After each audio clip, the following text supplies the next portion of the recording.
Halo guys, Assalamualaikum warahmatullahi wabarakatuh. Oke, kali ini saya akan membahas tentang sejarah munculnya ekonomi mikro dan ekonomi makro. Pasti bagi kalian mahasiswa ekonomi udah nggak asing lagi kan sama istilah ekonomi mikro dan makro. Tapi tunggu dulu, sebelumnya kalian udah tahu tentang sejarah munculnya teori ini belum sih?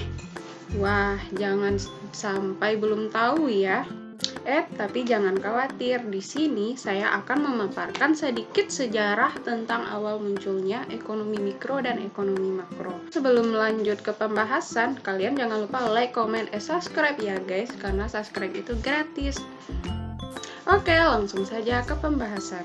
Oke, yang pertama kita akan membahas sejarah tentang awal munculnya ekonomi mikro.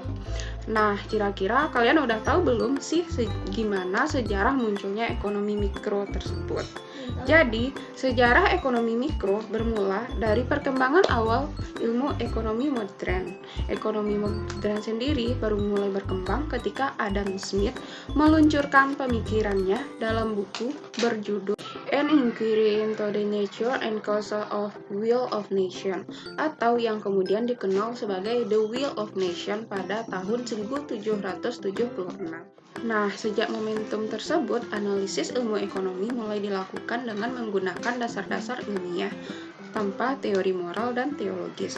Adapun dasar-dasar ilmiah yang digunakan meliputi gejala-gejala ekonomi seperti kenaikan harga barang dan pengangguran yang menunjukkan gangguan keseimbangan sistem ekonomi. Pada intinya, masyarakat meyakini bahwa segala permasalahan ekonomi akan teratasi apabila ekonomi dikembalikan pada kondisi keseimbangan.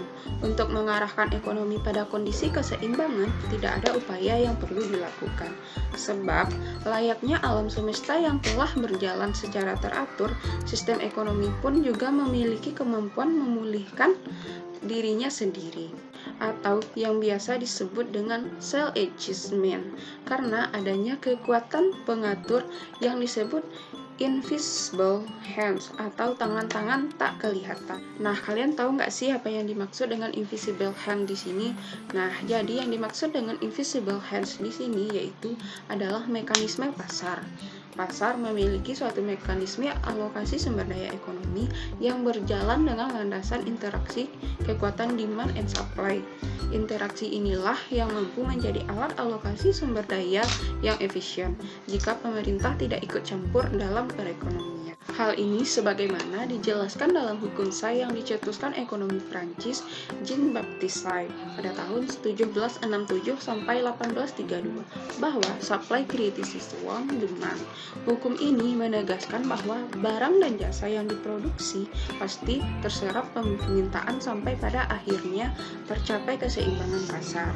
Pasar tanpa harus diatur mampu menjadi alat alokasi sumber daya yang efisien lewat proses pertukaran atau exchange ekonomi. Nah, lalu bagaimana sih dengan pokok ekonomi mikro? Jadi, perkembangan ekonomi mikro tentu tak luput dari kontribusi para ahli ekonomi.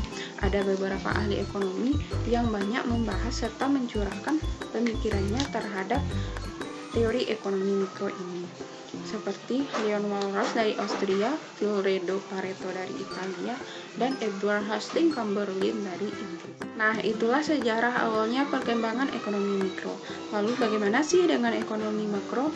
Nah, jadi setelah ekonomi mikro populer, sejarah kembali memunculkan urgensi akan kajian ilmu ekonomi berupa ilmu ekonomi makro.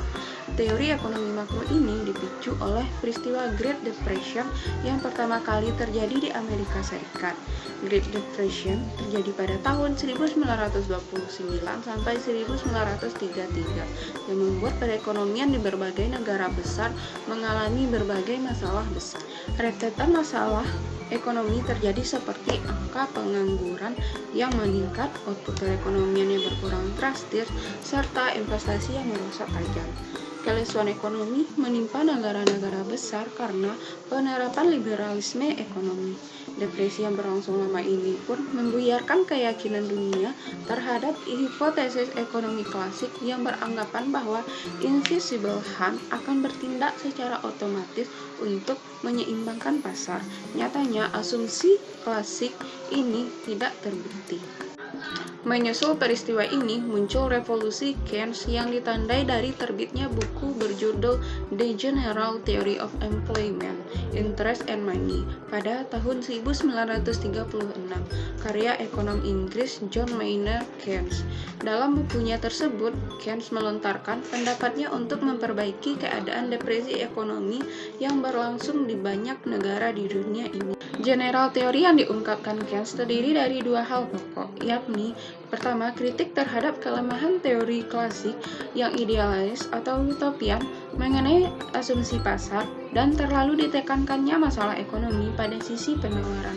Kedua, usulan untuk memulihkan perekonomian dengan memasukkan peran pemerintah dalam perekonomian sebagai langkah untuk menstimulir sisi permintaan. Kedua pokok pikiran Keynes inilah yang kemudian membawa pembaharuan radikal dalam ilmu ekonomi.